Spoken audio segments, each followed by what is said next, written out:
Hello, my name's Eugenie. Today, Thursday in Holy Week, is known as Maundy Thursday. And I realised when someone asked me, why is it called Maundy? I realised I wasn't that sure. The person thought that maybe Maundy because we were preparing to mourn Jesus' death on Good Friday. Well, that's a good guess, but it didn't sound quite right as the spelling is different. So I looked it up. Maundy Thursday takes its name from the Latin word mandatum. I'll spell it for you. mandatum, meaning commandment. During the Last Supper, Jesus told his disciples, I give you a new commandment that you love one another just as I have loved you. You also should love one another. And that's John 13, verse 34. He also got up from the table and poured a basin of water and washed the disciples' feet. This was the act of a servant. He also told them to do the same for others. Many churches recreate this act as a special service on Maundy Thursday, as a reminder of how Jesus served others and how, as Christians, we should also be serving others. But I also believe that it's not just about how we serve others, but also how we receive that service from others. So let's have a look at the passage. It's John chapter 13, verses 1 to 17. It was just before the Passover festival. Jesus knew that the hour had come for him to take leave of this world and go to the Father. Having loved his own who were in the world, he loved them to the end.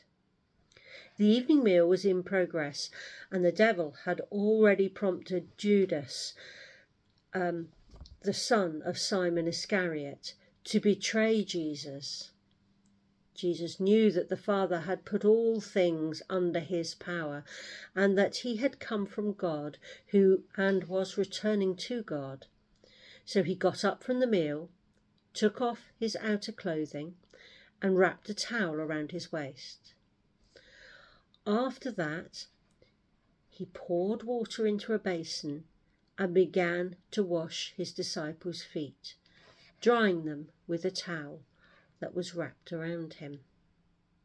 He came to Simon Peter, who said to him, Lord, are you going to wash my feet? Jesus replied, You do not realize now what I am doing, but later you will understand. No, said Peter, you shall never wash my feet. Jesus answered, Unless I wash you, you have no part with me. Then, Lord, Simon Peter replied, Not just my feet, but my hands and my head as well. Jesus answered, Those who've had a bath need only wash their feet. Their whole body is clean. And you are clean, though not every one of you. For he knew who was going to betray him, and that was why he said not everyone was clean. When he'd finished washing their feet, he put on his clothes and returned to his place. Do you understand what I have done for you? He asked them. You call me teacher and Lord, and rightly so, for that is what I am.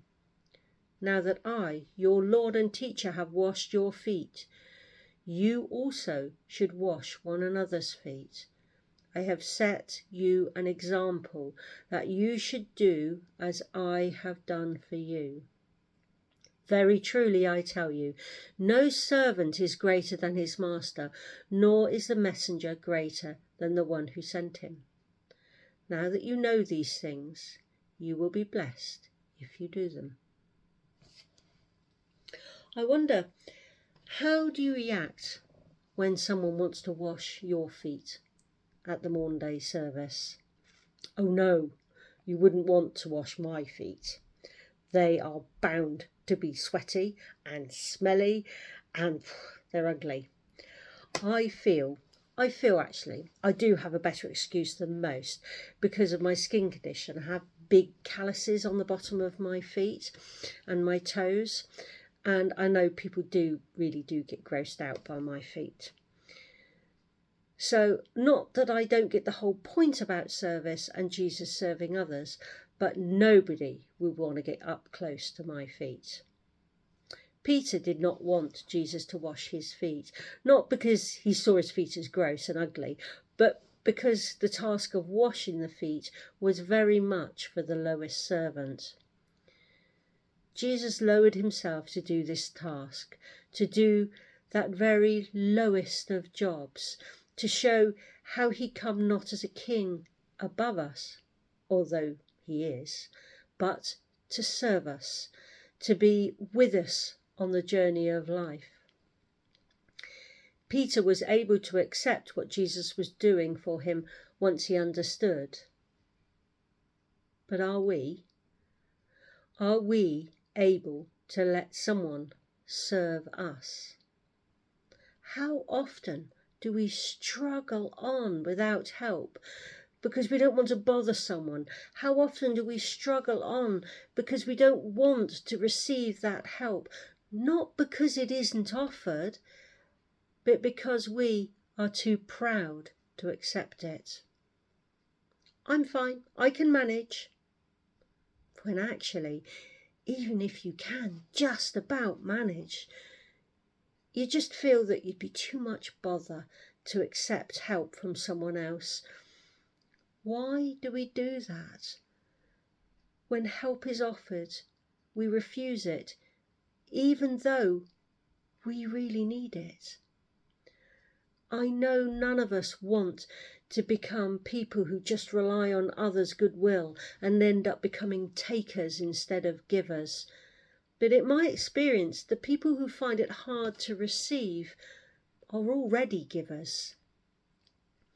What I have found is that when people love you, they want to give, they want to help, and they can feel a little bit frustrated when their offers of help is always refused. We are all Jesus' hands and his feet. We are the body of Christ. It is our desire, it's our duty to help one another with no need to be reimbursed for our time. Are you willing to give just because that is what Jesus asked you to do? Yes? I'm guessing for most of you, if not all, it is yes. Well, here's the challenge, and I'm not saying I've mastered it either. The challenge is to accept someone else washing your feet. However dirty, smelly, odd they may be, to accept those genuine offers of help that our fellow Christians offer us. And yes, that might involve sharing those dirty, smelly, odd, misshapen bits of us. And you know what? That's fine. Because nobody's feet are nice, nobody's problems are nice. But one thing I will say is that our feet are all pretty similar. And the things we need help with will not really reveal much about you that is strange and unapproachable to others. So, will you let someone this Maundy Thursday wash your feet?